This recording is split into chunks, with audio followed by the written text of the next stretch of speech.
All right. Okay. Let's go. Ugh. Sorry, rubbing my eyes. Just like, I'm tired. We always start off so sexual when we do this. I'm tired, It feels dude. It's like. not sexual. Whack ass. Are you implying to me that you're tired is the same as you're sexy? That's what you're implying. Yeah. yeah. I feel like your No, I think brain is he might have operating mentioned, at like a completely lower wavelength than everybody else here right now. I think he might have been mentioning Elias from earlier because apparently he was moaning. Oh. Good to know. Well, hi. Okay. Yeah. This is Okay, our that's enough intro. of that. This is the Yeah. whole thing, our intro. I would rather not, but hey. Hey, Hi. Hi everybody. Welcome back to, this is either 5 or 6 of this nonsense. This should be 5. 5. So you cut down that pretty well. Cool. Yeah, I'm about to finish it up for tomorrow. Wicked. Hello everybody. This is Ethan with Usually Disappointed, the world's most the world's awesome podcast. Yes, the one and only. The world's There's most podcast. nobody else that does anything close to how we do it around here. We're 100% original. This is the most podcast. Yes. The number one podcast in podcastdom. Yes. Woohoo. So once again, our panel, we can even call it that, our panel of jackasses, our peanut gallery is me, Ethan, again. And then we me, have... Okay, go ahead. You take charge then. Oh, I thought you were introducing ourselves like all around. Oh, yeah, kind of, whatever. That's Ben. Yeah. I'm Andrew. I was gonna say, I feel like I should be last because I'm the bad person. I'll just edit that out and post. And I'm Elias. Hi. Yeah, and cool. So we have Elias here again, because again, it's easier to have Elias with us here when we're remote recording, since we're not all packed into a room and we have enough microphones and space to go around for everybody. So whoop-de-doo, we're all back, and we're happy, and the like. I'm not. I'm always a big old grouch, and I'm a big dickhead to everybody here, and I'd like to apologize about that. But anyway, let's go ahead and let's talk about what's new in news, and what's new in news is basically nothing. And by that I mean like there's not a variety of stuff that's really going on. There was apparently some sort of like faked hostage situation that happened at Ubisoft yesterday. Still don't even have all the details on that yet, so I for the sake of respect and the like for the people who work there, I'm not going to say anything on it. Maybe we can talk about it when more information comes to light, but I'm not going to say anything. But other than that, really the only thing that's going on is just that we've got our that their new consoles have all launched at this point. So we have both the Sex Box and the Gay Station are all out for everybody to enjoy. Boy. And by everybody, I mean the very few people who were able to keep hitting refresh over and over and over again on a page and get lucky to throw $500 at a machine so that they could get a box sent over to their home and not have to deal with scalpers and the like. Were there any issues like that happened? People Yeah. buying in and buying stuff? Plenty. Yeah, that was one of the biggest issues. I assumed. I release. didn't see anything, so... Yeah, that's essentially that goes with any new tech in general, is that it usually gets scalped, so, I'm not surprised. But yeah, no, I've seen people on Twitter that have been posting, like, pictures of, like, a giant wall of PlayStation 5s or whatever, and they're like, hey, I'm selling, like, 1,000 a pop or whatever, like... stuff like that. The people who use bots and whatever. It's fun, but the thing is that while they're a little hard to get your hands on right now, again, as time goes on, it's going to get a little easier to do so. But it will. It always does. They're not going to make just, a million systems and that's it. No, obviously there's going to be more of them. I just hope it gets better before too long, because I don't want to have to wait like a year to get a PS5, because I'm dying to play Demon Souls. Yeah, you're a nerd. What a nerd. Yeah, I was going to say the same thing. Nerd. And Ratchet and Clank. Hey, I thought that's what we're all here for. We're all a bunch of nerds for video games. Yeah, but you're the one Dark Souls nerd. What kind of video game podcast calls people nerds like that? This one. We do. We're the first. So we've got Elias the weeaboo, we've got Ben the Dark Souls nerd, we've got Andrew the Nintendo nerd, and we got Ethan the Metal Gear nerd. Yeah, so back on topic as to where we were before. The thing is like, again, with the news cycle that's been kind of running with the new systems, it's kind of been your general sort of affair. Some systems have been having issues. From what I've seen, the Xbox has had some disk drive failures. And then PlayStations have had some weird like wire related issues where like wires are kind of like getting twisted up inside of the actual like cord itself or something like that. But this is, again, like this is the kind of stuff that happens anyway, and it's not like happening on a gigantic mass scale anyway. Like obviously when you're mass producing something, light defects are going to be a thing that you're going to see as time goes on. But, at least, we're not seeing, we haven't seen a red ring situation crop up yet, which is always a good thing.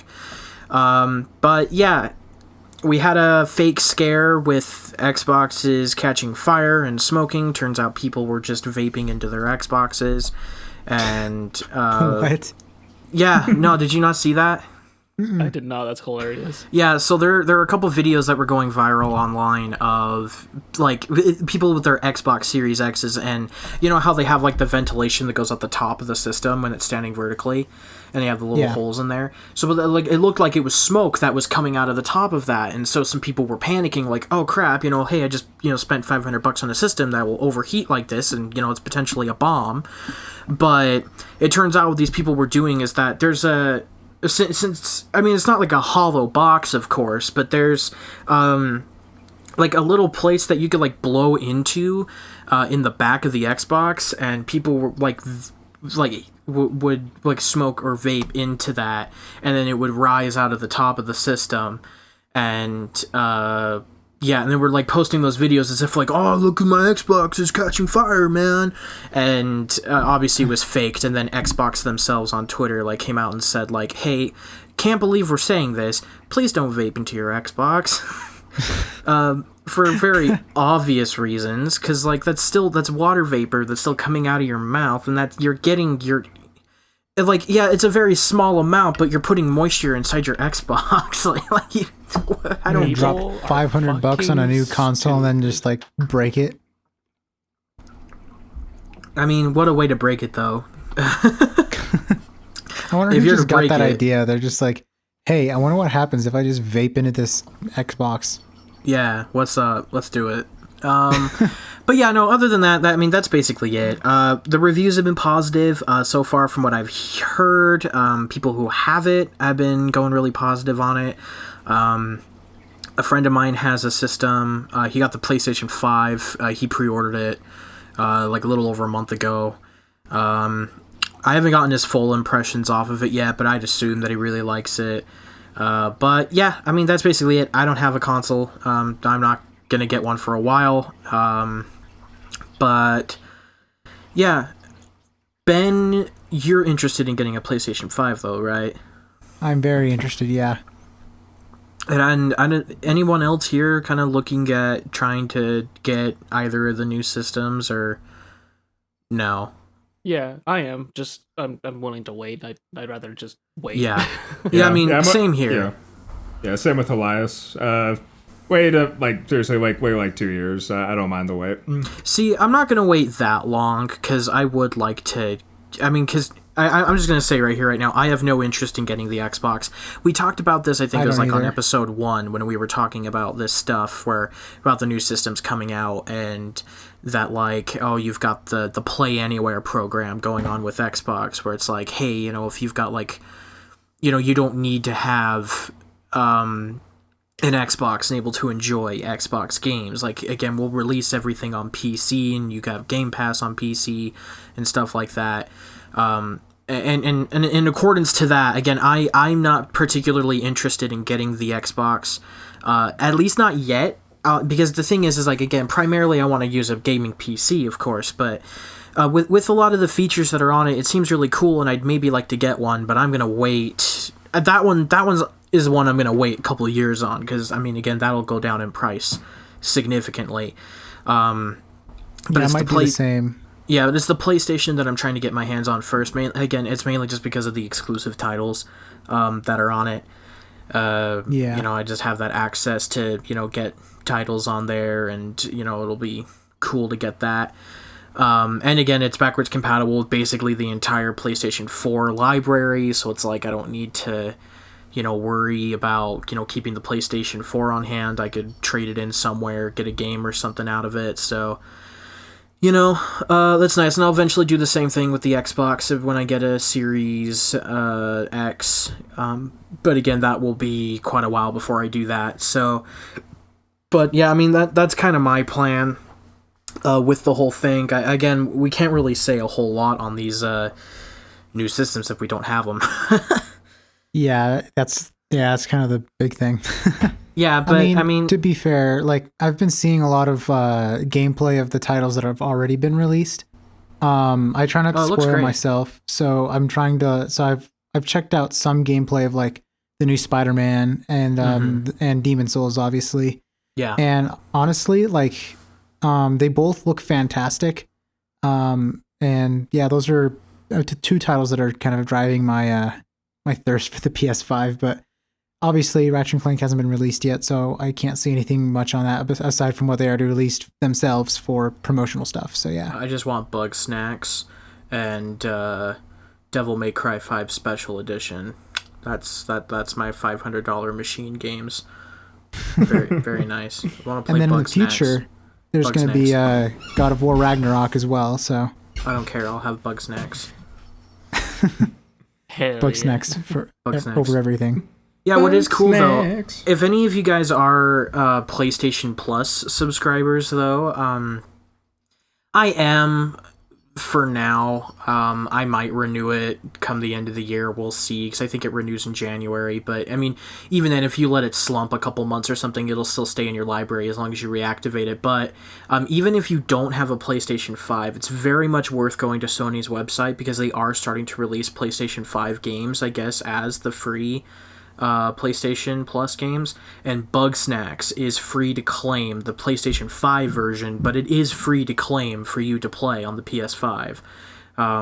So I already snagged it for my account, so again, whenever I do get one, at least I'll have, you know, something that I can play on it right from the get-go. That, I mean, yeah, Bug Snacks is on the PS4 as well, but something that, like, you know, I can take advantage of the new hardware stuff with anyway, so... Even if I decide to not pick up Spider-Man or DMC5 or whatever with it, I'll still have something, you know, to play on it. So, any further thoughts? I know I've been rattling off for a while. I just want to see, you know, anyone got anything? The Miles Morales Spider-Man game. Do you guys have any thoughts about that? I mean, I haven't played it, so I can't say anything. Having seen all of Jacksepticeye's episodes so far, it looks like a lot of fun. It looks like it kind of builds upon what the last Spider-Man game did. And I watched it, Jacksepticeye's POV of it, and then a Japanese guy's POV of it. They both really loved it, and they both were like, "This is Spider-Man." So I was like, "Okay, cool. That's all." I don't know. I'm excited. I want to get back into Spider-Man, and that's just a good game. Yeah, I love the animations of the web slinging. Oh yeah, that's so good. They both comment on like, oh, it's so fluid and smooth, and Miles is like so much more energetic, and like, oh, they do so good. I love animation, dude.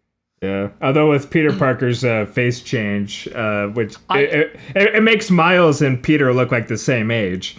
So it's like it's hard to buy them as like a mentor student I type don't think thing. so. I Yeah. honestly felt the face change worked really well, but that's also just my opinion, obviously. I like the face. I feel like that face fits that voice that he has a lot better for sure. Oh, But okay. yeah, I know I'm the one apparently that's like, yeah, I like the face. Or it's like, fucking face sucks. I'm like, I like it. It looks better. But I don't know. I'm also dumb. Yeah. All right. Yeah, I definitely want to play that after I beat Spider-Man for myself, which I hope I can get around to again at some point in the near future. Hopefully, yeah. I mean, I haven't beat it yet either, and so I plan on getting back into it at some point. You both I don't know. I have a few games on the PS4 I haven't yet beaten. So. Mm-hmm. And about the PS Plus subscription, I don't currently have it, but I will probably have it sometime in the future. Because I have barely played any Bloodborne, but once I get back into playing that, I do want to take advantage of like the online connectivity, like, you know, see messages and maybe like summon people for help and stuff like that. All that good stuff. So yeah. Mm-hmm. Basically the only reason I would really use PS Plus, because I don't really use the games thing much. Yeah, I mean, I kind of the same thing here, because again, multiplayer on a system isn't really much my thing. I guess only if like maybe I'm playing with a friend. But the thing is that I've mostly steered away from running shooter titles on a console anyway. I'm done with that. Those days are behind me. I'm playing a shooter. If I'm playing a shooter, man, I'm going mouse and keyboard setup exclusively. It just feels much better. It's far more precise. Mm-hmm. It just feels so much better to utilize otherwise, because like, again, I always felt like trying to aim with a controller was kind of like learning how to ride a bike. It's kind of what I perceived it as. But then after like a couple weeks of just going exclusively on a mouse, I tried to go back to play a shooter game on a controller, to play with, you know, my friend on PlayStation, who, you know, almost exclusively sticks to PlayStation. I was like, I can't do this. Like, this is aggravating. Like, I can't hit anything, even with like the most generous auto aim on the planet. It's like, I can't do it. It's infuriating. And like, I'm not playing a game to get pissed off or something. Like, I want to, you know, try and have fun. So I feel you, Ethan. I feel you. Yeah, no, I can't. It's awful. Yeah, the only ones I can do on console anymore are the third-person shooters. No first-person, though. Mm-hmm. Third-person's okay. But, yeah, ugh. I am... one thing, though, that is interesting, because I haven't played these yet, but I'm planning on getting to it at some point. I am wanting to get into... Because I still have them, but I have the Resistance and the Killzone games on PlayStation, and they're exclusively first-person shooters. I played Killzone 1 back before I made my PC transition, but I'm very curious, because at some point I do want to pick them up and play them, but I'm really curious, like, especially even with the DualShock 3, which is debatably the worst controller the worst DualShock. The DualShock 3 and the 6-axis for the PS3. The PS3 controller is definitely the worst of the bunch. But I'm really interested in going back and maybe trying to play those, since they're console exclusive, and unless I try to emulate them, you know, it's a bit wishy-washy, but I already have them physically, I might as well give it a shot. But yeah, again, controllers, shooters, it sucks. But yeah, no, again, at least for me, with the PS5, my primary thing to get into with them is, you know, the action-adventure games, maybe even some indies if I want to play them on a big TV all the time, instead of, you know, mostly just either getting them on the Switch or on PC.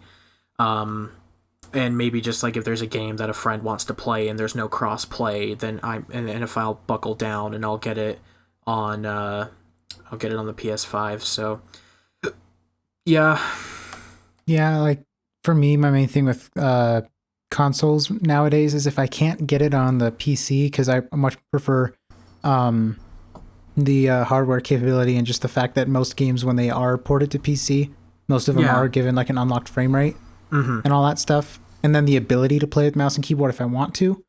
If it's not released on PC, then I'm gonna buy it for the console. But if I see a game for sale on the PlayStation Store that I can get on Steam, I'm gonna get it on Steam. Yeah, I mean, sometimes I do see some pretty competitive pricing though on there, and it's pretty cool to, if it's very rare, but sometimes I'd see a game that's cheaper on the PlayStation than on Steam, and it's like, well, do I want to sacrifice the Steam version for the PlayStation version in terms of the price? Like, is it worth that trade? And sometimes it's been worth that trade. Sometimes it hasn't. I still wish I didn't buy Blasphemous on PS4. I'm going to play it, and I do want to play it, but it's like, this feels like something I'd rather play on my PC or on my Switch. It's like, why did I get the PlayStation version? But, that's neither here nor there. Anyway, I guess if nobody else has anything, I guess that's the fill on the systems, right? Yeah, I think so. Yeah.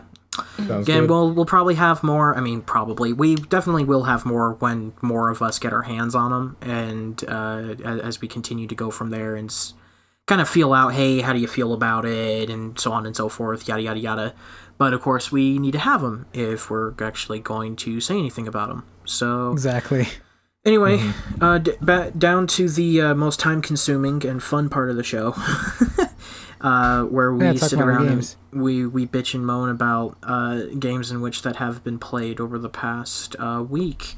Who has one? Oh, go ahead. Oh, I was just going to ask just asking, who wanted to go and go first. Oh, no, I was just going to mention something about just the buying the consoles and stuff like that because Oculus is doing that dumb thing where they're requiring you to sign with Facebook. Mm-hmm. Oh, yeah. You don't have to do it yet, but in 2023 they're going to make it exclusive. And from what I remember, that for pre-existing Oculus users, it's not until 2023. But it was last month that any new headsets that were purchased required a Facebook account. God, that sucks. Yeah, and it sucks because fuck Facebook. So I've decided that Cheers, I'll drink to that. I'm going to sell my Rift, and then I'm going to use that towards the PS5, and then I'm going to just save up over time and get a Valve Index. Nice. Very nice. Yeah. All right.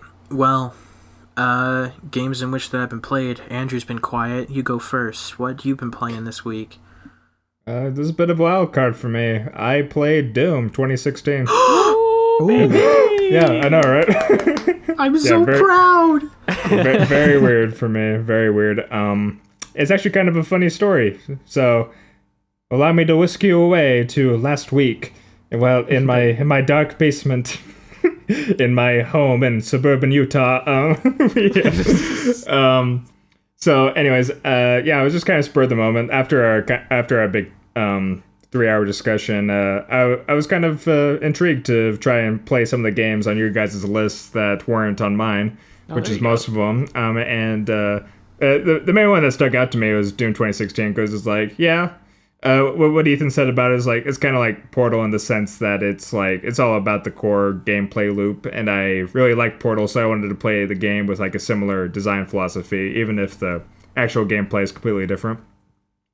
So, anyways, I bought it on the Xbox One I got from my older brother, and it was like $20. Awesome. Yeah, it's pretty cheap. Yeah. Anyways, this just really goes to show just how little experience I have with like Xbox and PlayStation. So I bought it and started downloading, and I see that it's like at a certain point you can start playing the game even if it's not done downloading. Anyways, I don't know if you guys know this, but when you do that with Doom specifically, all of the characters are silhouettes. Oh. Yeah. It's like when I never seen any gameplay footage of Doom, so I was like, oh, this is very stylistic. It's like, ooh, minimalism. I dig it. I dig minimalism. Oh my god. This is so like this is like a AAA game, and they went so minimalist with the graphics. That's funny. I was like digging it for a minute, and then a minute later, I'm like, this is terrible. Like I can't see anything. Like in any dark corridor, you can't see the enemies. I was like, this game sucks. Like, why does everybody like it so much? I can't even see the enemies. What a unique first experience. I know, right? Yeah, I know, right? Yeah, anyways, I was like, I am definitely playing this wrong. So I'm like, I went on to like the settings, like there's gotta be like a brightness filter. Maybe I like accidentally toggled the silhouette feature or something. And there wasn't anything. I was getting pissed. I like turned the brightness all the way up. It didn't change anything. I'm like, what's going on?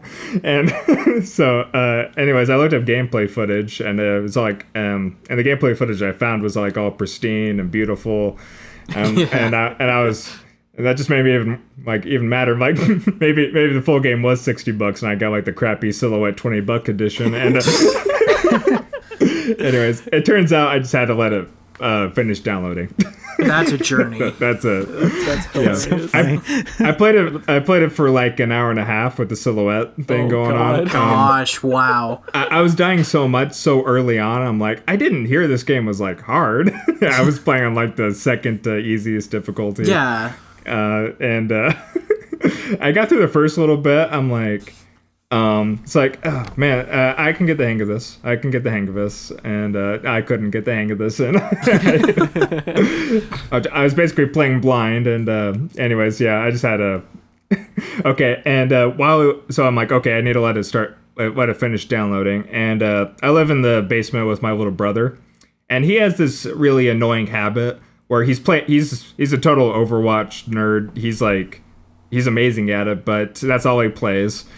And anyways, whenever the frame rate's dipping in Overwatch, he has this horrible habit of just getting up and turning off the router without telling anyone. What? Really? Yeah, I'm not joking. He's I don't want to make my brother sound like he's a horrible person, but I mean, he is, so... Oh, gee. Yeah, that's probably a bad way to... It's probably a bad way to introduce my little brother as a concept to this podcast. But, yeah, anyways, he did that without telling me, so I was like, okay, I'm going to let it download. I'm going to go take a shower. I come back, and it hasn't, been downloading at all, and I'm pissed again. It's like, this is my initial Doom experience. It's very... silhouettes, silhouettes. It's not downloading. It's like totally ruining it for me, and I'm mad. Anyways, I let it finish downloading, and I played for another 3 hours with the graphics the way it was, and yes, very fun game. I'm really sad it got my initial perception of it, because I went in completely blind, obviously. Yeah. So so I'm sad that my initial perception of it was kind of tainted by that, but it's fine. It's fine. It's still really fun, and I'm sure I'll come out the other end really loving it, and I'll probably play Doom Eternal too when I get done with it. So, yeah, I'm glad you're enjoying it though, especially as the residential I guess the biggest Doom fan of the group. Certainly happy that that first you just out of nowhere just started playing it. That's cool, but also that that you're enjoying it as much as you are. I think that's cool. It's really good to hear. I mean, even if you didn't like it, I think it'd still be interesting to hear the perspective. But again, I am obviously happy that you're having fun with it. That you didn't spend $20 on something that was a total drag for you. Oh, I did want to say, Andrew, if you're interested in playing Doom Eternal as soon as you're done with 2016, Doom Eternal is now on Xbox Game Pass. You can play that on console through the Game Pass feature. So even if you didn't want to spend the $60 that the game still is, even digitally, you could just subscribe for the free month, or even just pay again the $15 a month. And get access to it there. It'll obviously be cheaper for you in the long run, but I just wanted to say, in case if you're interested, it's there. And Doom Eternal is really awesome. I still think 2016 is better, but I'm interested to hear what you think when you eventually get to getting through both of them. Yeah, that'll be definitely an interesting perspective coming from me. I have played FPSs. I'm not good at them. I'm really bad, but like I said, I'm on the second to lowest difficulty. I'm still dying plenty, and It's all good. Do the settings that you're comfortable with. I'm not someone who's gonna fun. Yeah, I'm not one of those people that's gonna yell at you that like, oh, you're not making the game hard enough for you or whatever. Like, you big baby. Doom is my favorite kind of like core gameplay loop in a video game where there's just multiple times while you're playing without like any like significant like downhill moments is like you just kind of like start laughing to yourself like. Oh, that was awesome! Like moments like that are just like genuinely like awesome. That is like I can't wait for the next part. Like it's that kind of game, and that's like my favorite kind. So yeah, I can definitely see myself being even if it's like not super high. Like if I had played if it's like going to continue on like the same trajectory, I could see it being in like my top 6. Probably. Very nice. So yeah. Wow, that's actually insane. I'm not like I don't like Nintendo because it's like easy and I just like want to like chill out to a game. I just really like very polished experiences. I don't care what company makes it. And Nintendo is just pretty good for the most part at making like relatively glitch-free games. Like if you want to find a glitch, you kind of have to look for it, unless it's Super Mario Sunshine.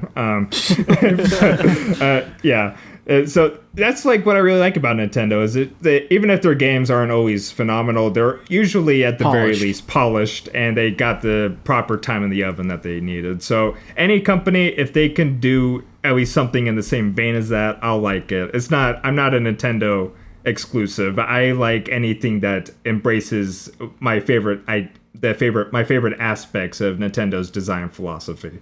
That it's actually finished.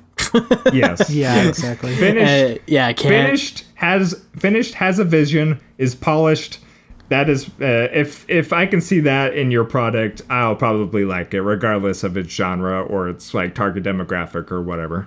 Very nice.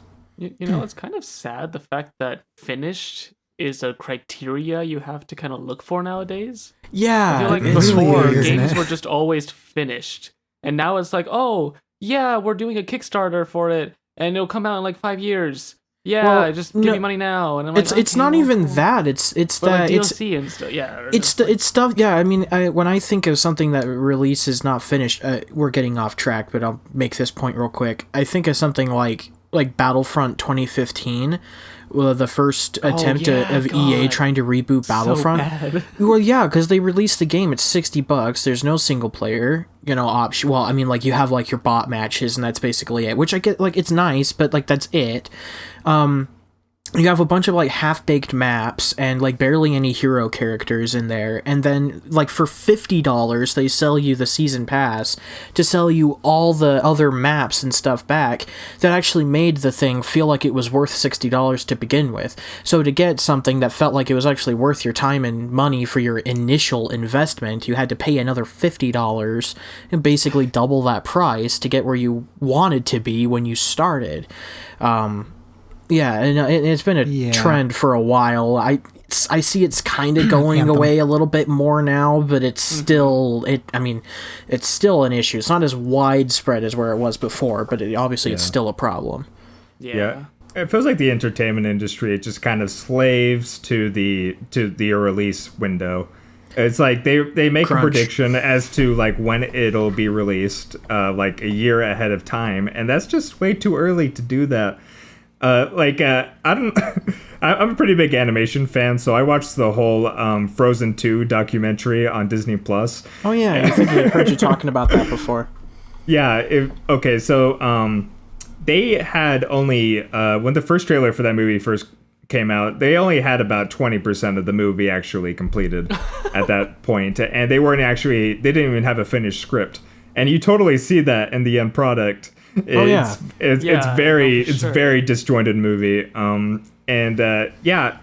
It's like if they just pushed the release date for that movie back maybe like another 5-6 months or something, it probably would have been way better. It's just that when a studio like mandates or gives a specific time frame, it's yeah, there's just like nothing that the creators can really do about that, and the result is always something that's half baked. It doesn't matter what the medium is. That always seems to happen if they set like a very strict release window. Yeah, that happens a lot. Like just like in the with games too, because you always get like the developers who are working on a game in the studio that's just like, hey, you have to release this game at this time, and then they're just like, but we need to do this and this, and it's like, well, you gotta do it this time, and then you get rush games. My wife misses me. Yeah, Mr. Neil Druckmann, please. My wife misses me. No, you're gonna make those rope physics whether you like to or not. I wish it was mandatory for like a producer to spend like a minimum quota of like at least 3 days on the with like the developers, and just kind of see the process and how long it takes, so they can at least like because it's so disjointed. Like producers and the actual developers are so like disconnected. Like you guys have probably felt this in your jobs with like your managers, is like they're not doing the exact same work that they do, so they mandate like certain time frames to you, but they don't understand the actual like time it takes to complete the tasks well, because they don't actually they aren't that familiar with the process as you are. So I just wish that like it's all right, like the whole like system of like producers and directors and all that. I just wish that there was more of a like idea of like the work that goes on between them, so that they can like not be so like I like to give people the benefit of the doubt. Like I don't think all producers are evil. They just don't really understand the creative process and how long it takes, and like what actually the kind of work that actually goes into the things that they're producing. And I wish that there was like, if I'm ever a producer, which I doubt, I'll at the very best I might be like one of the devs, but like if I was ever a producer, I would try and like, I don't know, just spend a few days with the people and actually like kind of get like sort of a sense for the amount of work that gets put into something, so I don't just come across as like a huge asshole, like if regardless of like what decision I make. Right. Yeah. And that was Doom 2016. There we go. Yeah. Yay! But Yeah. No, that's good. It's discussion. No, for sure. Don't take that as me slagging you off. Anyway, as I'm slagging you off now. I wanted to see who else has something from the week. I'm waiting on mine because you and I are connected, Ethan. Yeah, I mean, I had quite a few this past week, but we do have one in common. We're already talking about it. I guess we'll just do it. Yeah, go for it. Because I think it's the only thing I've really been playing besides Rocket League as usual. Yeah, so Elias and I have been playing a lot of Payday 2 together. I finally got back into it because I played it for a tiny bit on the Xbox 360 like years and years and years and years ago, and I had it in my Steam library, and I was like, I've always been interested in going back and playing it, and I got it, I got it installed after my computer had like a total shit fit trying to get the update, because I had it installed, but there was an update that I had to do, and it was just throwing a fit and falling in it over it. But after I finally got that all worked out, I was like, geez, I don't really have that many people to play it with, and Elias came in, and yep, and we've been playing Payday 2. Yeah, I have 35 hours since we played, since we started playing. I have 35 hours locked into the stupid game. Well, I only have 8 myself, so I have 8 over the past 2 weeks. So I have these moods with Payday because Payday's a good game. It's I just need more friends to play it with because it's such a team-based game. But very much so. Very much. What was I gonna say? But I have these moods where if someone gets me back into Payday, I get like hooked and addicted for like a solid like month, and I just will play nothing but Payday. And sorry, got me back into that. No, I'm your enabler. It's been fun though. I got a few more achievements. There's fun fact. There's 1,221 achievements for Payday 2. Jesus. I have 322 of them. So in the 3 days or so that we've been playing, I'm at 94. Yeah. So That's a lot of achievements. it's funny. Chivos. Yeah. But good game. Like, I don't know. It's still because I've been playing that game since its like almost initial release. I think I started playing like a year after it released or something like that. I think, if I remember correctly. It's like 2014. I don't know why I didn't put this in my top 10. This definitely should have been somewhere in the top 10. But this my brain just died. I lost it. It's still really clunky in some things because I think you and I had this one experience where we're doing this like sneaky mission. And I think you were on the phone with your mom and you were hiding in the corner. Yes. Which is fine. That's where you're supposed to. And one of the guards just phases through the wall on accident and like sees him and immediately gets alerted and calls the cops immediately, which is not supposed to happen to begin with, but it happened. And Yeah, we're it was just like, so annoying. Yeah, because game bug.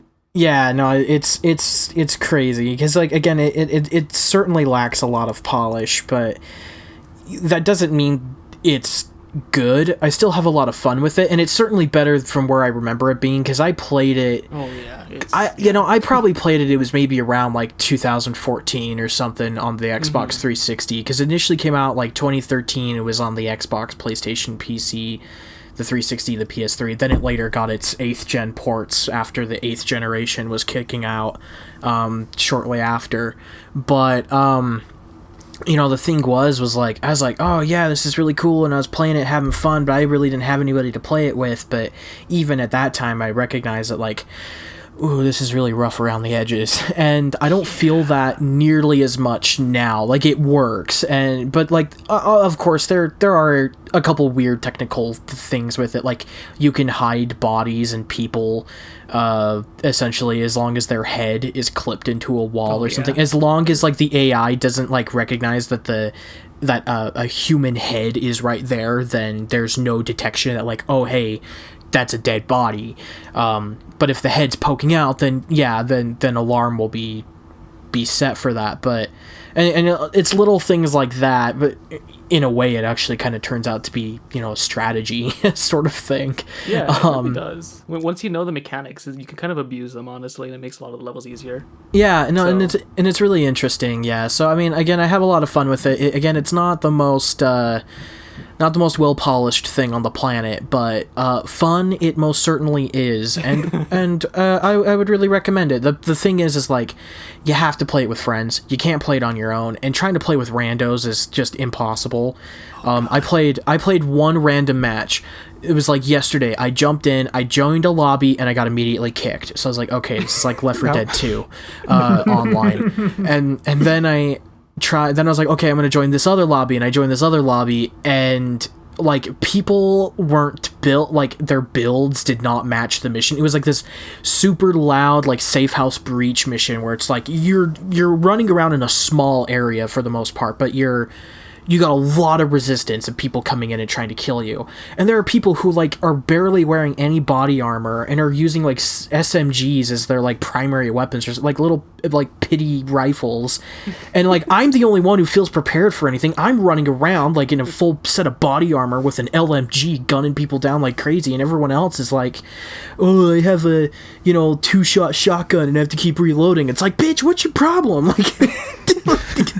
Like, learn the game. How am I, someone who just started playing this like 4 days ago, already more competent at this than you are? Like, at least I know going in what to do. Like, my execution may not be great when we get in there, but at least I'm prepared. I mean, I was gonna say, granted, you're playing with someone who's like studied this game, because I have 330 hours in this game. So, like, I mean, yeah, I guess that. Yeah, I mean, certainly that helps. And explain things, but yeah, I mean. Yeah, it's also really, the menu system is just bad. Like, I'm not a fan of the menus. Oh, the menus are awful. The user interface in that game is just ass, but it's really bad. And it's also really hard to, like, kind of understand what a lot of things are. I mean, I get it now, and Elias had to explain it, but, like, I shouldn't have to, like, ask somebody, like, hey, what does this mean in a game menu, and then someone have to try and give me an explanation and have to share their screen to me to try and make their point across. Like, it's needlessly complicated, and it's really hard to get into if you're a first-time player. So if either A, you're really smart and you know what you're doing, or B, you have someone, someone who's smart and already knows what they're doing, then it's certainly something to get into. And again, I would certainly recommend it. Again, I have a lot of fun with it. How long the fun will last, who knows?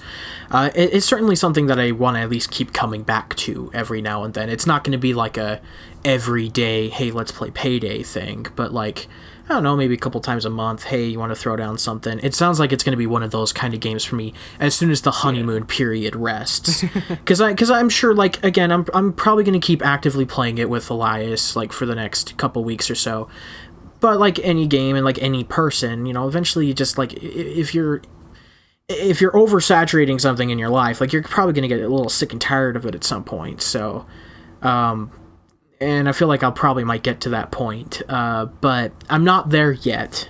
But at least for now, Payday's fun. I like it. Good game. Oh yeah. Yeah.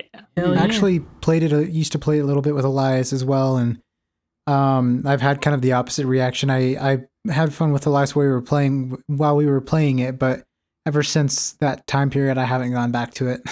Yeah. I mean, the thing is I'm not going to... Yeah, I'm not going to play it on my own. Not at all. No, I mean, I'm only going to play it if I have somebody else that's going to play it with me, be it Elias, or even if we can convince you, Ben, to re-download it or something.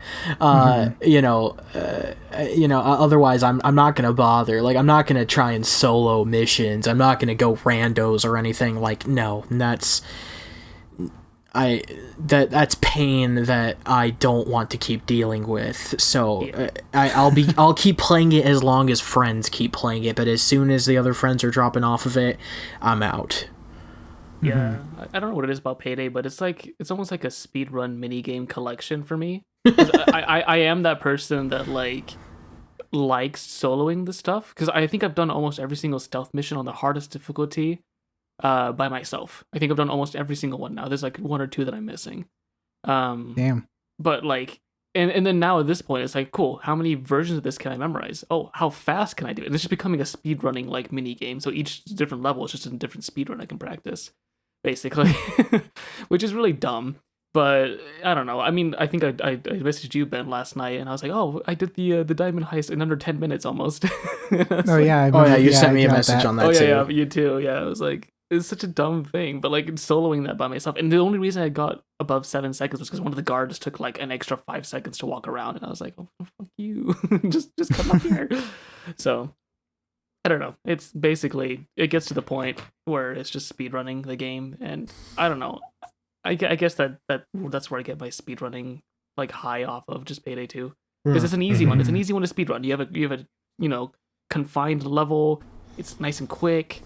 Minimum 10 minutes, maximum of like 20 minutes if you can do your stuff right. Once you learn the map and whatnot. I don't know. It's nice and easy.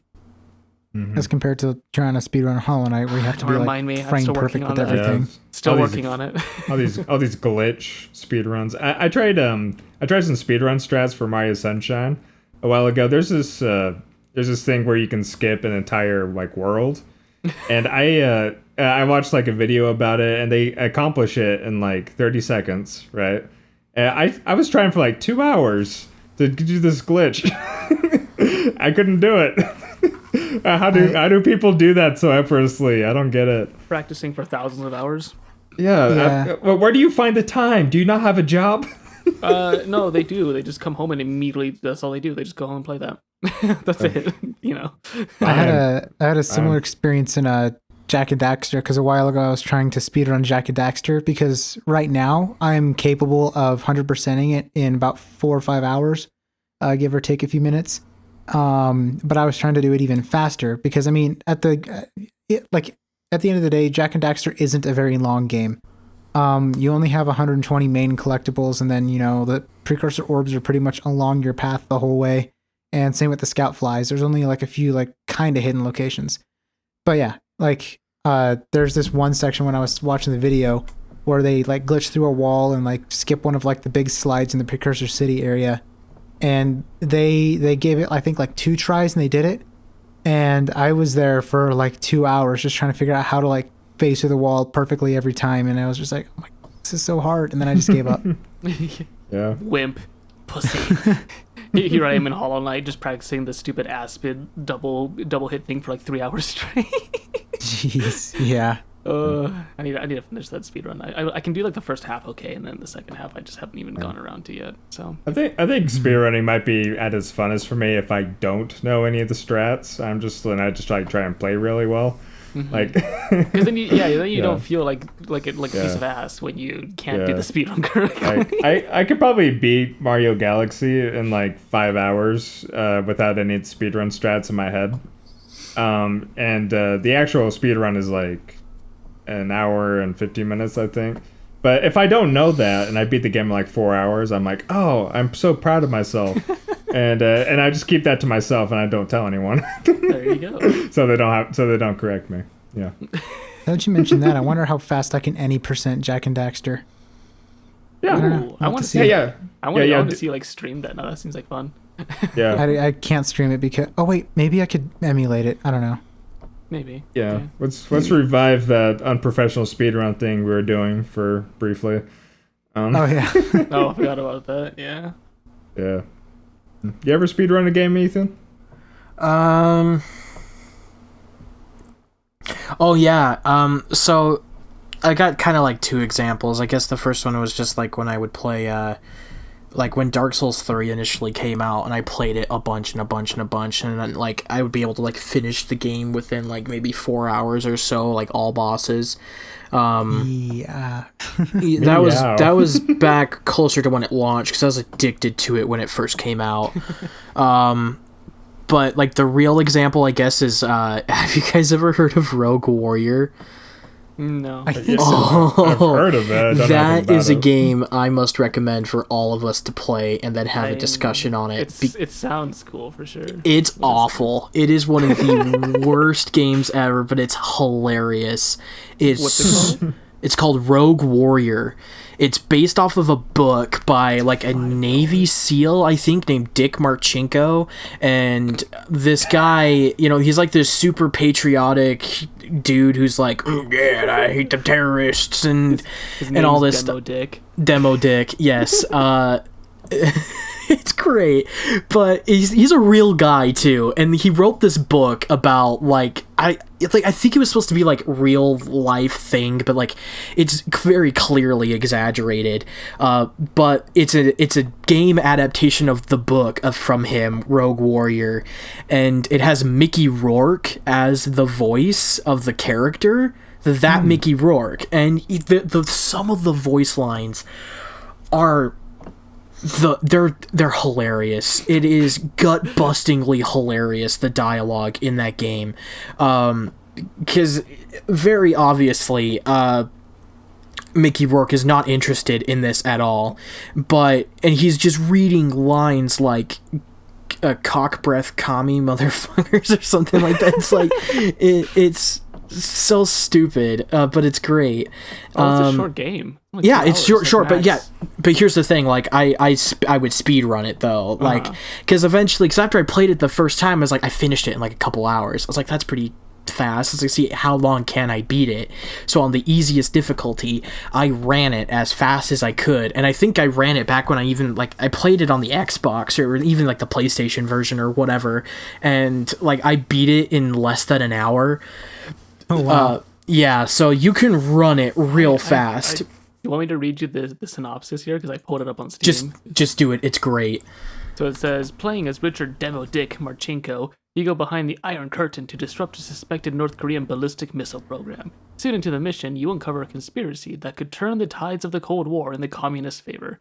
You must then take the mission into your own hands as you enter into the bowels of the USSR to destroy technology that could change the balance of geopolitical power, leaving a trail of destruction in your wake. Yeah, it takes itself far too seriously, and that's what makes it hilarious.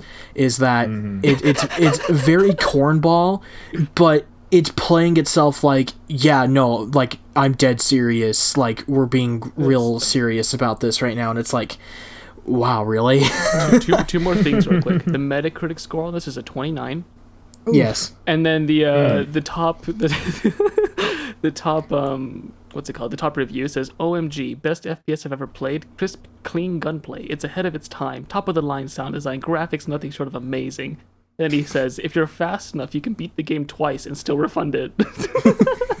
Yes, you can. Gift of God. Yeah, I mean, it's a very ugly game, and the gameplay is really sluggish, but you're there for the hilarity, and... I really want to play this now. Yeah, so I'm sorry that I branched this offshoot of a discussion, this offshoot of an offshoot, to... Oh, you're good. It's just... on my wish list. Yeah, no, you have to play it, and like it goes on sale for like $2 on Steam. You have to get it. $5 right now, yeah. Yeah, it's $5 on its base price. That's before sale price. You all need to play it. It is required playing, and we should talk about it sometime because it's just amazing. Yeah.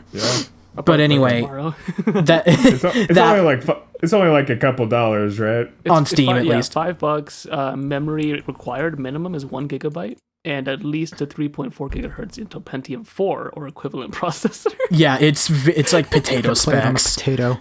Yeah, pretty much. Yeah, you could play it on a potato. But yeah, highly recommended. We should talk about that sometime. But yeah, no, that's the only game I've ever like did a speed run of in my life. Again, I finished it in less than an hour, but good game to speed run. yeah, no, definitely. I want to go back in and see if I could beat it even faster because I think my record was like 59 minutes. Huh? Bethesda, ZeniMax, and Rebellion worked together to make this game. Bethesda published it. Rebellion developed it. So the guys who developed Sniper Elite, it's from the same guys. This is from the Sniper Elite guys. Comes Demo Dick, the game. Similar, yeah.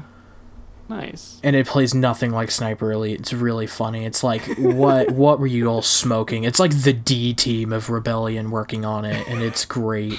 It's just amazing. It's funny. But yeah, I guess we'll lead this to Ben, since he's the only one who hasn't talked about a game yet. Ben, what have you been playing? I've been in a Souls thing lately, both DS2 and DS3. He's back to his addiction, boys. Yeah, well, I mean, to be fair, Ethan said that he got addicted upon release, and I actually played DS3 for the first time last year.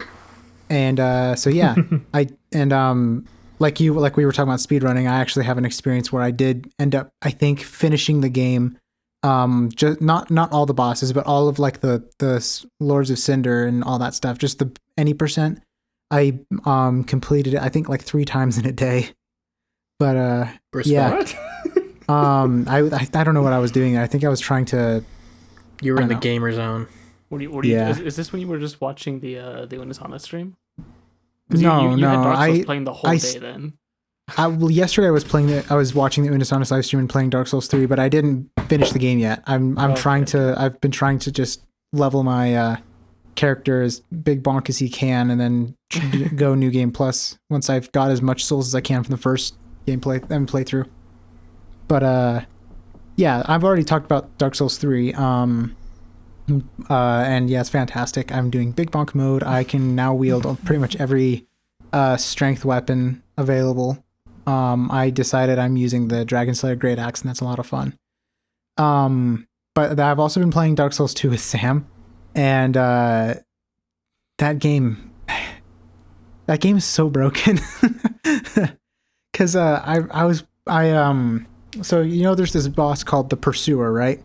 For those who know Souls, yes, and who know Dark Souls at least, there's this boss called the Pursuer, and like his main boss battle is kind of towards the beginning of the game, but like his spirit version or whatever, like follows you around and like fights you multiple times in different parts of the game for the rest of the game, I think. But like he's got this one stab attack to where like no matter like how early you dodge to like the left or the right, he will somehow still like stab you. And it's a grab attack too, so like he'll impale your character and then lift you up in the air and then do like a zappy thing and then throw you. And it does a lot of damage. And we were fighting him, and like I dodged to the left, and his sword clearly missed me by like 3 whole feet. And then like I still took the hit, and then I like got snapped onto his sword, like magnetized, and then like lifted up, and then like zapped and then thrown, and I died. And I was just like, oh my gosh, the freaking hitboxes, dude. And AI is just so broken. Like I had a few times where AI would just like, I'd be fighting them and then they would just like stop fighting me. And then sometimes they would turn around and run away. It's the weirdest thing. And then of course there's the whole complaint about like enemy placement and stuff. Like in the Huntsman's Copse area, like on the way to, I think it's the Executioner Chariot boss. They stick like 5 like really heavy hitting enemies in your way, and they all set them on you at once if you're not careful. And each of them can break your guard in like 1 or 2 hits, and then 3 of them have whips, and so if they hit you with the whip, it like does bleed damage and stuff. And it's just so it's so annoying to get through there, because like there's no shortcut, there's no bonfire. You have to run through that area every single time. And yeah, I'm gonna have an aneurysm by the time I beat this game. Yeah, no, I totally get suffering. it. Endless suffering. The game is so bad. Why do you think that it's happened? bad. It's really bad. Is there like a dev? Is there like a dev story about that where it's like, why is Dark Souls 2 like that? It was made. So the thing is that I can't remember the guy's first name, but I know his last name is Miyazaki, but he was working on Hidetaka. Okay, I just wanted to make sure because that's what I was thinking, but I didn't want to like say that name and then completely like, hey, that's a different Miyazaki. But yeah, Hidetaka Miyazaki, he was working on the first one. He was in the director's chair, I think, for that one, and because I think Dark Souls 2 was being developed at the same time Bloodborne was, and Miyazaki was heading Bloodborne.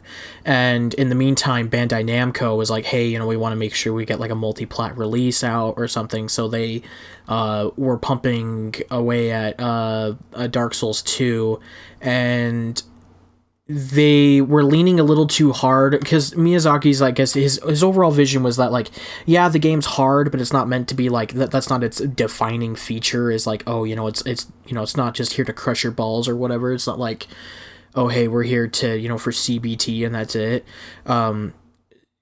Dark Souls was like, yeah, it's difficult, but there's a whole game built around it, rather than just, suffering. And other than just game hard. Game hard. Game over. We win. Yeah. Sell millions of copies. But yeah, no, Dark Souls 2 had like a completely different design philosophy, because they had someone else who headed up the project.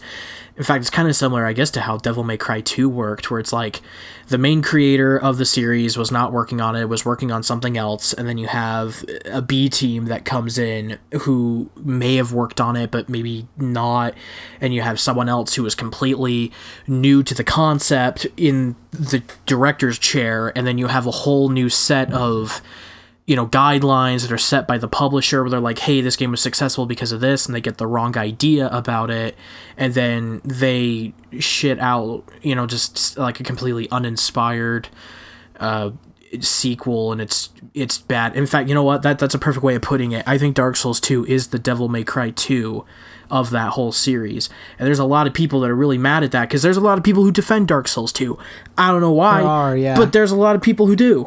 Again, don't get it, but if you like it, you like it. But it just, yeah, again, it was like, it was just developed with the wrong intentions in mind, and that's what I got at, and kind of how I understood the whole situation, and what most people kind of claim, like, yeah, this was kind of why it turned out the way that it did.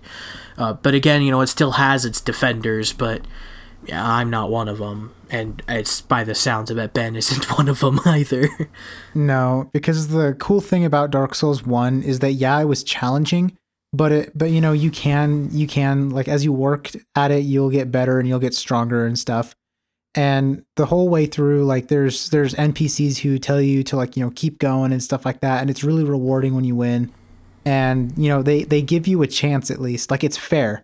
And I saw like a video that was talking about the comparisons between the two, and one thing that the video essay guy mentioned was that Dark Souls 1, pretty much all the enemies follow the same rules as you do, whereas in Dark Souls 2, like, it's not the Matthew Matosis video that you were watching.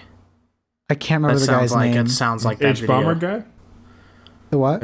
H Bomber guy. He made a Dark Souls 2 video defending Yeah, he it. just spent the whole time sucking it off though, and said anyone who didn't like it is wrong. I like H-Bomb. Really? I think he's a really cool guy, but his take on Dark Souls 2 is just absolutely stupid. I mean, you can like it, but he spends like a good chunk of that video shitting on people who like don't like it. Yeah, that's a big problem with H-Bomber guy. I think he's really good at analyzing, but he does personal attacks too much, in my opinion, and I don't really dig that. But if he stopped doing that, he'd be like one of my favorite video essay guys. But yeah. Anyways, that's my H-Bomber guys spill. Dark Souls 2. Like, I can see why people like it, because there are cool moments in the game, I guess. Yeah, but just I overall, agree. Yeah, like, I mean, some of the locations are really pretty, for one. And some of like the level designs are pretty neat, I guess. But and a lot of the armor is actually really cool. It's great for fashion souls. Before Dark Souls 3, it had like the best fashion souls out of the series, without a doubt. Yeah, it's definitely got stronger fashion souls than 1. But just overall, like it feels like a chore to play because it's made so bad. Another thing that another person pointed out on YouTube was that the movement went from being like in total like 360 degree, 3D movement to being like 8 directional. Yep, I've brought that up before, because I think we brought that did? up on the podcast itself, right? We were talking about it briefly because you were kind of running through it a bit, and I brought up that, like, you have full, directional control from, like, Dark Souls 1 and 3 and Bloodborne have those, but 2 really restricts that. So it's like, and I'm sure you felt this way, Ben, and this is definitely whenever I play Dark Souls 2, is I find myself dying by falling off of things far more in Dark Souls 2 than any of the other games. Because the rest of them is like, you might have those moments where you'll have like a control hiccup, maybe it's like it's your fault, maybe there was like a weird platform thing or whatever, but it's manageable. Dark Souls 2, it's just like, it's a roll of the dice if it's actually gonna work with you or not, and most of the time it doesn't. Yeah, and someone else mentioned that like sometimes when you like walk off a ledge, instead of just letting you fall, like it'll like kind of push you out like a little more.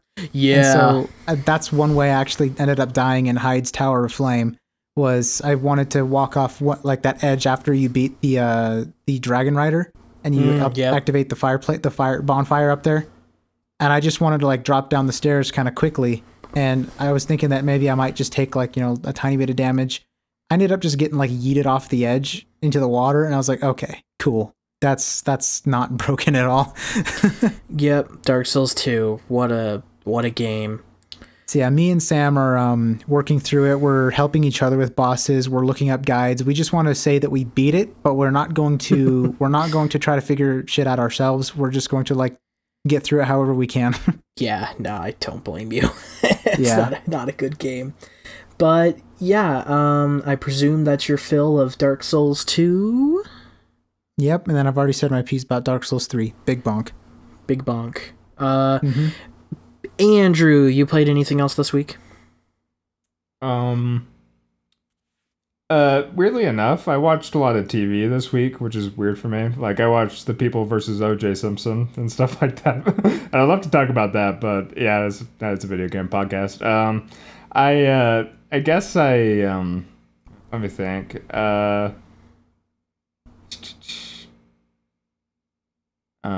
Played some more Animal Crossing. Good old Animal Crossing. I did my weekly 1 hour playthrough of Animal Crossing. I still haven't touched it this past week. I hadn't touched it since Halloween. I do want to get back and pick some weeds and whatever, and have people freak out like, "Were you dead?" Like, basically. Yeah, I'm just looking forward to playing more Doom, and I'll definitely give you guys my full thoughts. Hopefully next time. Hell yeah. Heck yeah. Yep. Wicked. Elias. The hell yeah is more appropriate because you're in hell. Yeah. Oh! What's that? You had anything else? Rocket League as always. Just Rocket Leaguing away. Anything to elaborate there? No. I'm getting close to. Close? Yeah, I'm close. Getting close to Brains dying to Grand Champion again. I haven't really been practicing, so I'm hoping to like practice up again and get good at Rocket League, even though everyone thinks I'm good and I'm not. I'm reaching close to my 3,000 hour threshold. We're at 2,700 hours now. So That's close. it's close. That's pretty. Hey, it's closer than 100 hours or something. It's only 300 hours away. Yeah, that is how numbers work. Yeah. After a lifetime of 2,700 hours in the game, 300 is not a lot it's compared really to not that. that much. Yeah, that's probably end of the year. But I think by January, I think by the new year, I'll have 3,000 hours in this game. Wicked. We're waiting for that anniversary. Cool. When that comes along, I'll let you guys know, and then I'll die and be sad. Anyway. Yeah, I guess for me, the only last things that I really played this week, because if I remember correctly, I think on the last episode before we went into our top games and the like, I think I remarked that I finished Devil May Cry 4. I've now finished the whole series. So I had 2 more to go through, and that was DMC Devil May Cry, which is the reboot, and then Devil May Cry 5, the apology for the reboot. And so it's weird. So I guess as a refresher up to this point for Devil May Cry 1, good proof of concept. Devil May Cry 2 is just, it's bad. Devil May Cry 3 is the second coming of Jesus. Devil May Cry 4 is a refinement of some of the stuff in 3, but it's largely unfinished. The budget was basically the same for Devil May Cry 3 as it was to 4, but it was going from the PlayStation 2 to the PS3 and the Xbox 360, so it was trying to develop an HD game on an SD budget, and it really feels like that. And then... But it's still good. DMC4 is still good, but it's flawed, definitely. And so DMC Devil May Cry was a game that was made... So, as a little bit to preface this, Capcom in, the 7th generation of consoles were having this whole big weird thing where they're like, because game sales were going down in Japan, more people were buying games in the West than in Japan. So they're like, hey, with lower sales in Japan, let's try and step away from making, these more Japanese-y type games, and let's take our IP and, throw it out to Western developers to have their own takes on it, which isn't a bad idea in concept, but the execution was bad. So we got games like the Bionic Commando reboot, which was just bad, and I think that game actually just flat out killed the franchise.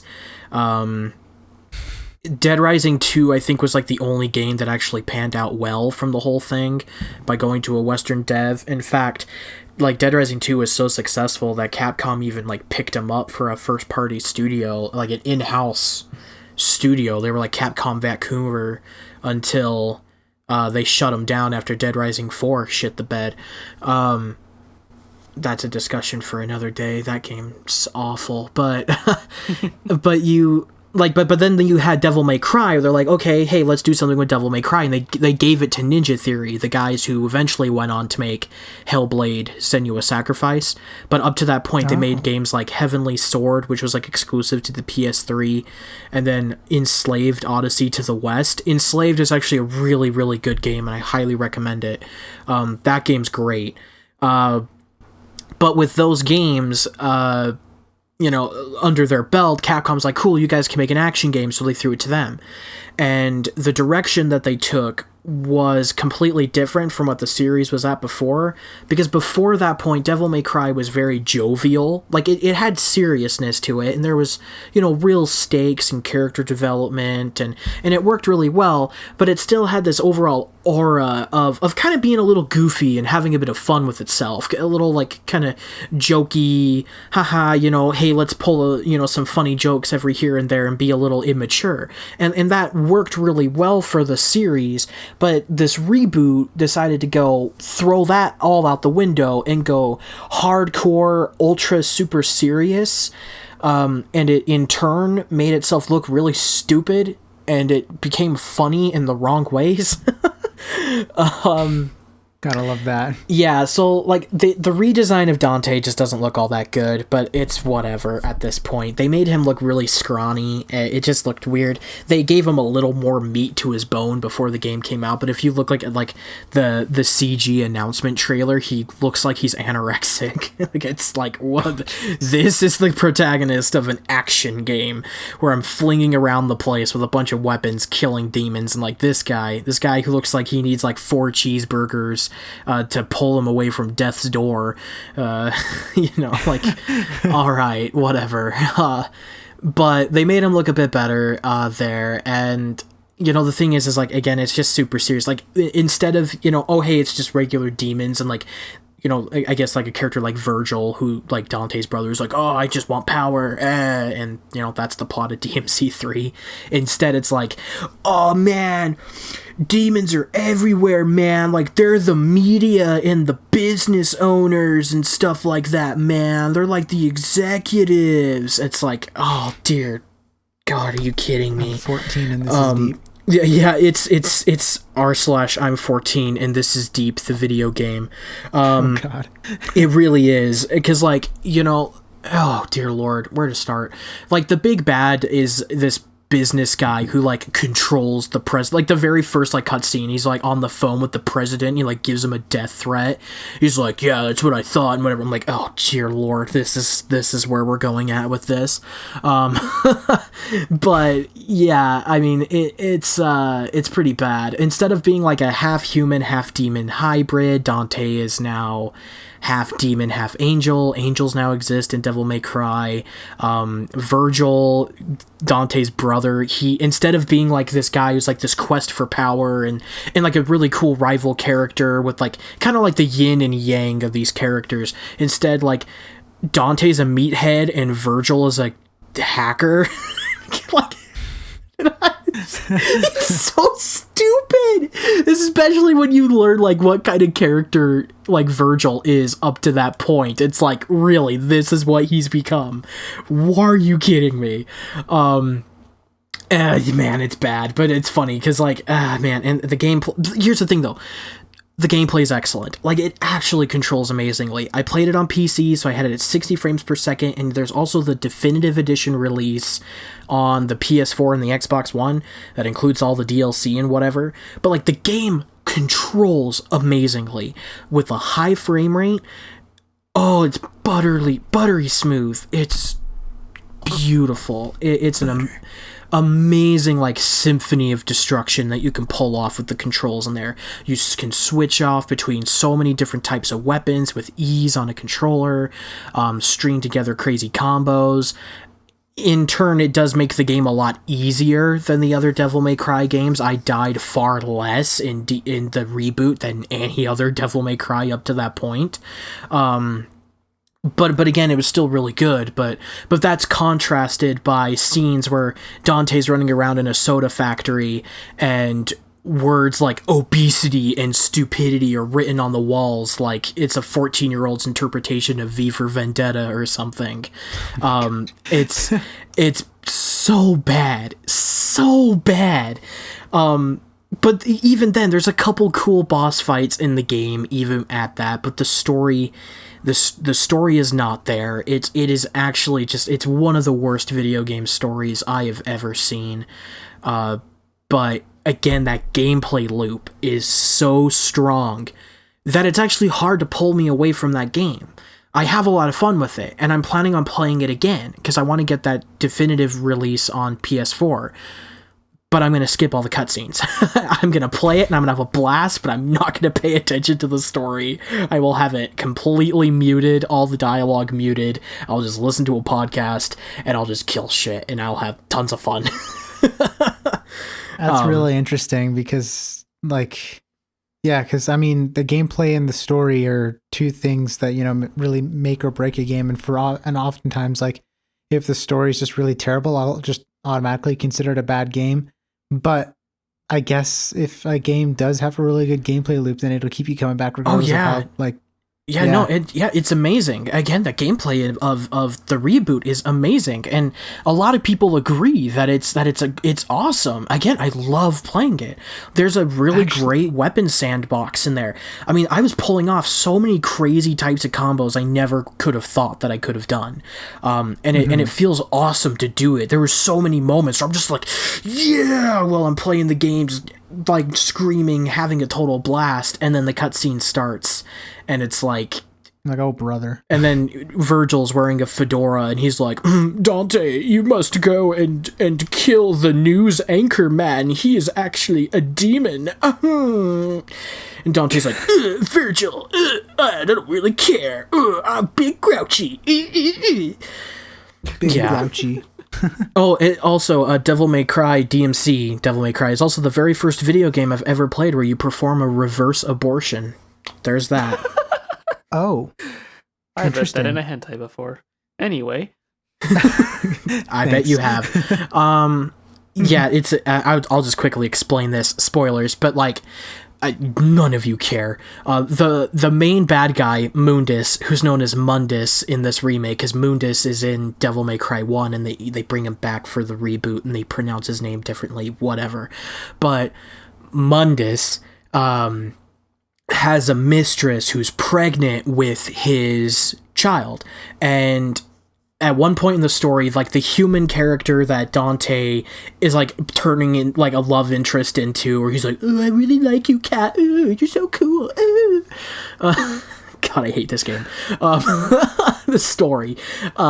She gets taken by hostage by Mundus, and so Dante, in an attempt of retaliation, goes and tracks down Lilith, who is Mundus's mistress. They go, like, he goes to her nightclub, and there's the level design, great, and it looks fantastic. Like, I do this really cool, like, set of challenges to get to her, and then I finally do the boss fight. Well, she, like, unclips this weird thing on her head, because her hair is fake, and she, like, takes off this wig, and, like, unclips this thing, and this giant, weird baby monster thing, like, grows out of the top of her head. I'm not kidding. And it has, like, 3 arms or whatever, like, 2 legs, and it's this weird, like, gross baby monster thing. And it's still, like, the lady's body is attached to this, and, like, the baby thing's so big. And the baby thing, like, sucks in the lady inside of its skin. So I have to, like, beat the shit out of the baby until the baby falls over, and then I grab a hook, and I, like, grab onto the lady's legs who are, like, dangling out of the body, and I rip her out of the baby, and then I beat the shit out of her until she gets sucked back in, and I repeat the process. It's a reverse abortion. That's awesome. That's so weird. It's so... like, out there. Taste is nowhere in the question with that. It's gone. It's completely out the window. It is lacking all forms of taste possible. But hell if that boss fight isn't fun to play. And that's the weird dilemma, is that, again, narratively speaking, and with with its, you know, fundamentals of narrative design and even a lot of character design as well, it's really, really bad. But even when it's at its lowest points, the gameplay is consistently solid, and I can't fault it for that. So as a game, it works. But when you inject anything else into it, it turns into a total catastrophe. So, that's DMC Devil May Cry. Bury that hatchet. Devil May Cry 5. I'll try and make this quick. It's awesome. I love it. It's great. Continues on from Devil May Cry 4. The reboot doesn't exist anymore. You get Dante back, you get Nero back, who is in Devil May Cry 4. You get a new character named V, who he has long black hair. He wears this weird, like, black emo getup thing. He carries around a book and a cane and reads poetry while he has, like, weird spirit animals who attack demons for you. It's great. Again, it's edgy, but this is what I get at. Like, this is when Devil May Cry does it right, because it's corny, it's stupid, and it knows it's stupid, and it's playing it up like it's stupid, but it's having fun with it. It's like, yeah, this is ridiculous, but isn't this funny? It's like, yes, it is funny. But, yeah, but you have these 3 playable characters, you play the game, it's really great. Vergil comes back, you fight Vergil, whatever. It's a pretty good story in there too. Really ties up things from the previous series. Nero, he has a demon arm in Devil May Cry 4, and spoilers, Vergil like rips it off of Nero's body, and it's Vergil's sword, the Yamato, the cool like katana sword that Vergil uses, and Vergil's like back on his whole bullshit where he's like, I need power. Like, Dante, you don't understand. I have power, you don't.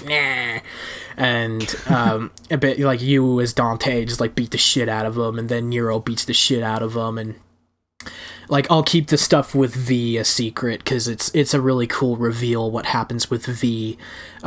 He's got a lot of cool stuff in the story, but again, the moment-to-moment gameplay of it is solid. It's so good. Like, it's probably better than DMC Devil May Cry. I know, like, I'm probably speaking heresy right now. I do think though that the gameplay is a bit better in Devil May Cry 5, but playing as V is really weird because you're controlling like different animal beings with different abilities at the same time with different face buttons on the controller. It's really weird. It takes a lot to get used to, but it works. But yeah, no, overall, it's a great game. I ran it on my computer, which is completely underpowered, so it looked like shit and it ran like shit most of the time, but Devil May Cry 5, man, it's great. And I want to get that special edition re-release that just came out on the PS5 and the Xbox Series X, because they have high frame rate modes. You can play it at like 120 hertz mode. It's got ray tracing support. And of course, like, as is usual, the special edition re-release contains content that's not in the original version, which is really annoying, and they're not porting any of this to PC. It's only on these consoles, which is stupid. One reason why I want to get a PS5. You get like the turbo mode where the game runs 20% faster, so if Devil May Cry was not fast enough, you can now play it even faster. You've got the legendary Dark Knight difficulty where it's like, instead of, oh hey, here's 10 enemies in a room to fight, here's like 50 all at the same time.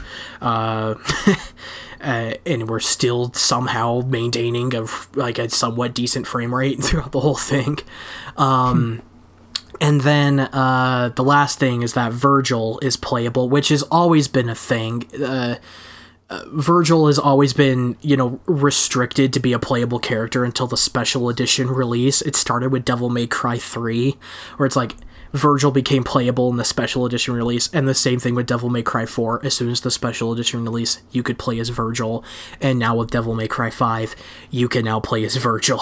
So the joke has been, I don't know if you guys have ever seen the sticker, the featuring Dante from Devil May Cry series sticker as like a meme. Oh, I have, yeah. Yeah, like the meme is featuring Vergil from the special edition series. Because like that's the only time he's playable. But yeah, I want to play as Vergil because Vergil slaps. He's a great character. Love him to death. Probably one of my favorite video game villains of all time. Wow. No, seriously, he's great. But again, yeah, that's my very long, but comprehensive and finally hatchet-burying spiel on Devil May Cry. I'm done with the series. I'm now just writing articles on it now, and going from there. Nice. I don't know if anyone else has any other games to go through, but I did have one more that I wanted to briefly go on about that I've almost finished. But if anyone else has anything first, I've been talking for too long. I just want to make a point about you were saying about like when you were talking about DMC Devil May Cry.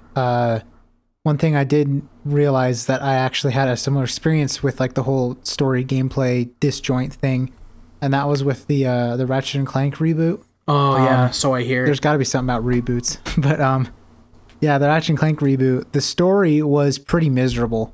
Like, I couldn't really find myself getting into it. It just felt really soulless, and they tried to like mix like original cutscenes that they animated for the game with like oh scenes yeah, from the movie. Yeah. Yeah, and it just felt really weird. but obviously Insomniac, they're great at making games, and so like the gameplay itself was still really fun. Ratchet and Clank Reboot's a fun game to play, but just all like the dialogue and the narrative and stuff is just kind of lame. It's really annoying and just kind of just soulless, but fun game though. Yeah, so I hear. I mean, I'll want to play it at some point, but the motion blur just kills me. Yeah, and you can't turn that off, unfortunately. I hate that so much. And it runs at 30 FPS. Yeah, which is so with motion stupid. blur. Yep. Yeah, it's Because they bad. try to make it look cinematic, and it just doesn't work for Ratchet and Clank. Playing at that point, I just no, there's just no point. Yeah, and then combine it with the fact that modern Ratchet and Clank games have a lot of like particle effects and like lots of explosions and stuff like that. Does like, the frame rate tank? It's a frame rate tank, but if your PS4 can handle it, you just can't see anything. Like there's just so much blur and bloom and just carnage that like Cool, at 30 I'll never FPS play it's it. like you can't really tell like where Ratchet is and all the carnage. Yeah, thank you for steering me away from that, because I've been wanting to get further into Ratchet and Clank, but dear Lord, do I not want to deal with any of that. I would not recommend it. Yeah. Just stick with the PS3 titles. They're a lot better if you want fresher Ratchet and Clank than PS2. HD I Ratchet still think and Clank. PS2 Ratchet and Clank is best though. Well, yeah, I mean that's the consensus. That's the popular and possibly right opinion. But yeah, I guess Crack in Time was still slapped though. the last thing that I guess I wanted to add before we wrapped everything up today, last game, because I've been working on another one. I finally started playing Portal 2 after years of people. Sorry, what?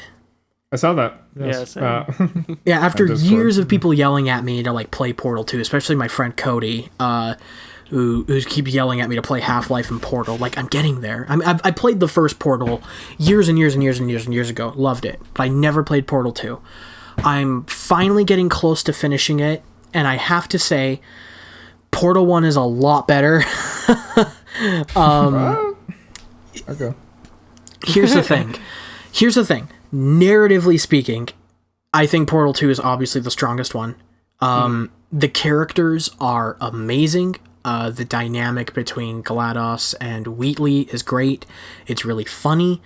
There's a couple cool twists and turns with the story that are really fun. I love that you have that whole moment when you're down in the old Aperture lab and you get to hear J.K. Simmons. Too much, just for Ben's sake, because he has yet to play those. Oh yeah. Yeah, no, that's as much as I'm gonna say. It's like, again, like you hear J.K. Simmons' voice in a part of the game, and it's hilarious. And there's a lot of cool gameplay innovation that's made to really freshen up the usual, hey, placing portals around the place, kind of regular puzzle stuff. But my problem is pacing.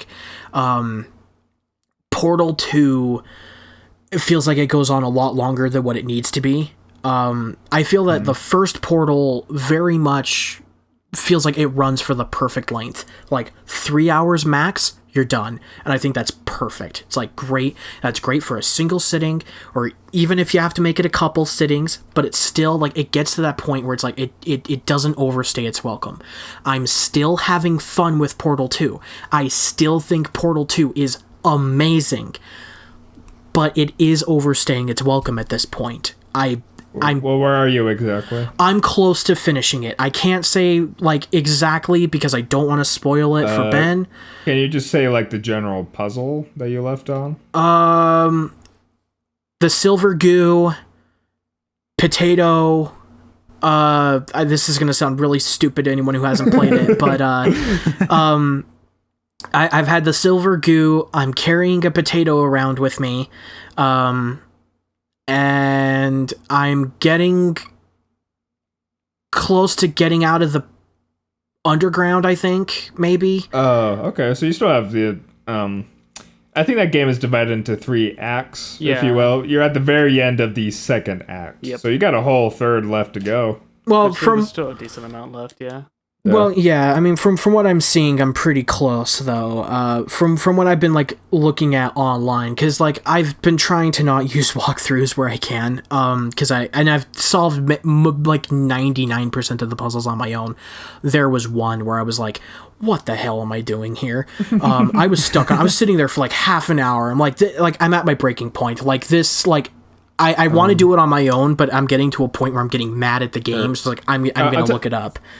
I'll tell you this, Ethan. The Act 2 thing that you're on, that is definitely the part of the game where I got the most stuck. It's difficult. That's like the hardest part of the game, honestly. Yeah, the goo stuff is a bit complicated. I mean, per this walkthrough that I was looking at, I'm basically at like an hour 57 into this walkthrough out of like 2 hours and 47 minutes. So like I feel like I'm pretty close to wrapping things up at this point. But I wouldn't be surprised if Act 3 sways your opinion. I think that's no, very much. No, and here's the thing. I'm not saying it's a bad game. No, again, I still think Portal 2 is amazing. Again, the gameplay's amazing. Again, the story's great. Visually speaking, it still looks really good. Like again, I don't have any complaints with that. It's a matter of pacing. That's the thing. That's the only thing that's getting at me. It's like it feels like some of this stuff could have been shortened or cut out or something to maybe try and make this feel like a more cohesive experience, something that doesn't feel like it's dragging for too long. And that might even just be a second act problem, right? You have a second act slump. I can see that for the second act, yeah. The only thing that got me was just Wheatley not shutting up half the time. Like, Wheatley gets really annoying really easily for me. After the second act, I'm like, okay, shut up. I don't want you here anymore. Well, yeah, maybe I would get that. But, like, the whole Wheatley through the whole first act definitely wasn't a problem for me. I don't know come the third. We'll see. The third, I just hated him, yeah. It was just annoying.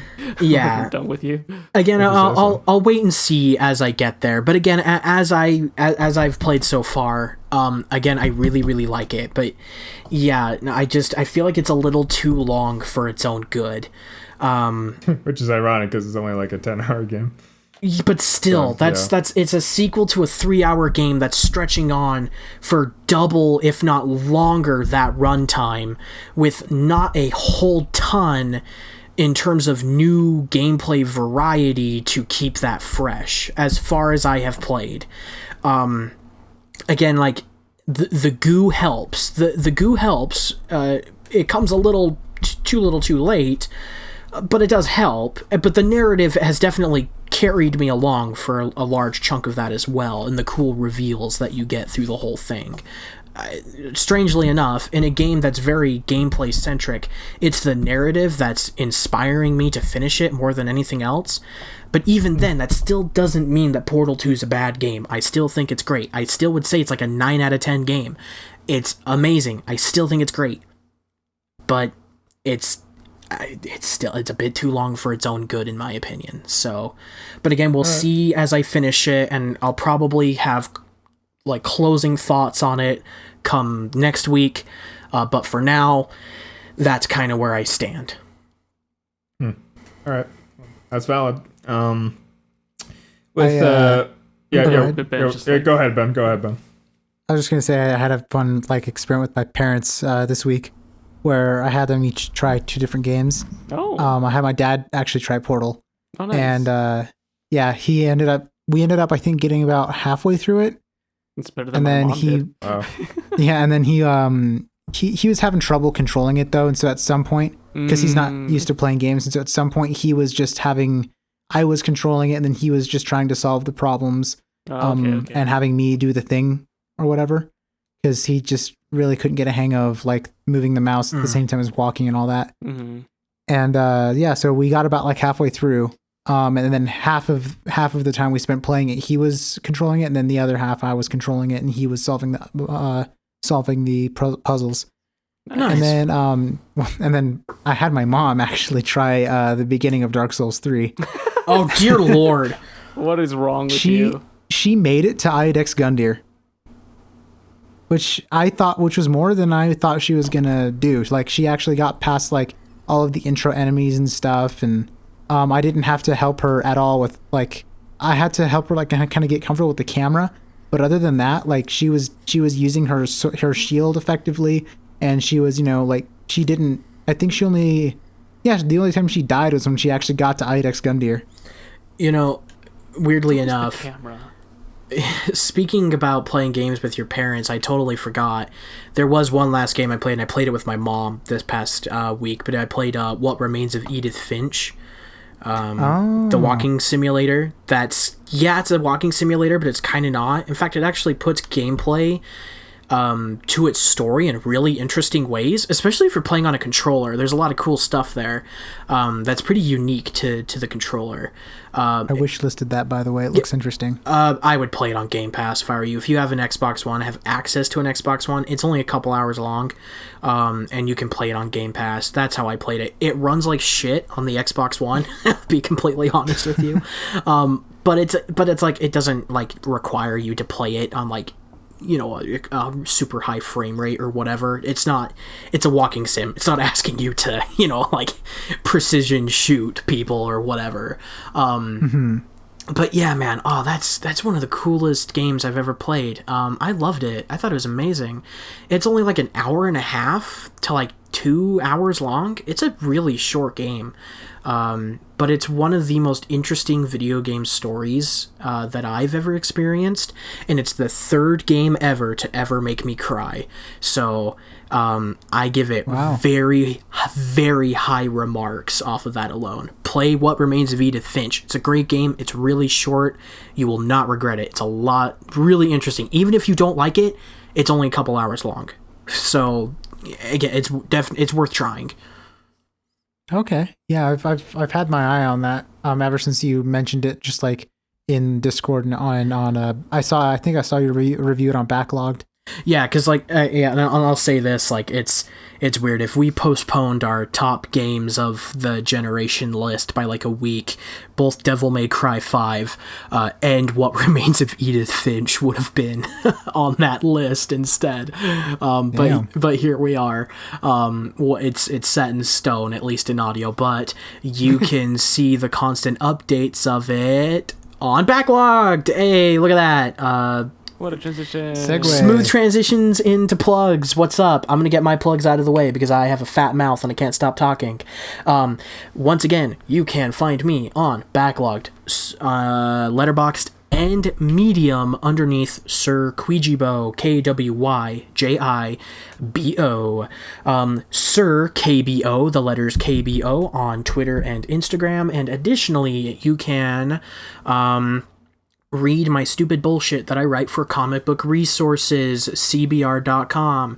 As a reminder, all of my links will be in the description underneath a link tree, so you can just click on that and then you can look and see, hey, what stupid bullshit do I want to see so I can make fun of this guy for his bad opinions, find where it is. Oh, hey, there's his Letterboxd.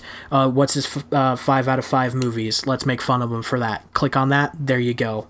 Simple, easy, cover girl. Andrew, give me your plugs if you have any. Sorry. Yeah, I started posting my art on artstation.com. If you're interested, it is at artstation.com/Andrew Langston.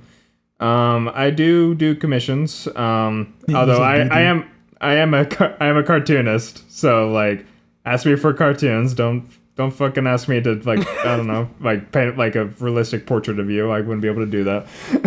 But, yeah, if you want to commission me... Caricature, though. Yeah, shoot me an email at andrewlangstonart@gmail.com. And, yeah. So, yeah, I actually do, like, something semi-professional now, so that's... Woohoo, I'm not the only person with plugs. Yeah. Ben! And, yeah. So you can find me on Letterboxd and Backlogged talking about movies and video games at Thunderfellow.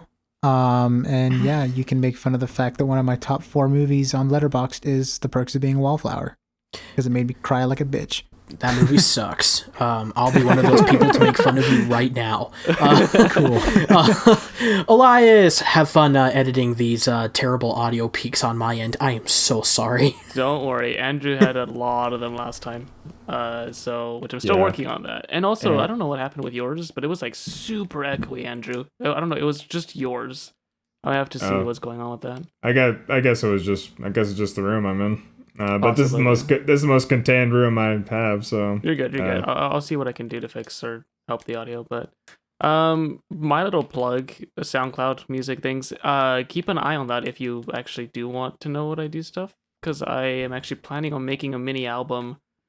Here's the challenge: making a mini album in a week. So I'm gonna try to get that out by the next time we record. So we'll see how that goes. Yeah. Oh, dude, nice belch I just had there. Oh. Sorry.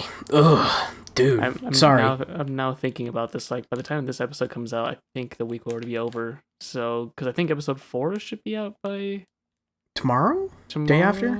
Yeah, something like that. I'll have that out, and then this one will be out next week, so it'll already be done by the time we. So I guess you'll see it. Very nice. Yeah. Cool. All right. Well, I guess that does it for today. Thank you once again, guys and gals and gender non-conforming friends alike. We love you very much. Why the hell you keep listening to us bitch and moan on the microphone? Nevertheless, we appreciate it. Thank you. Love you. Bye. Bye.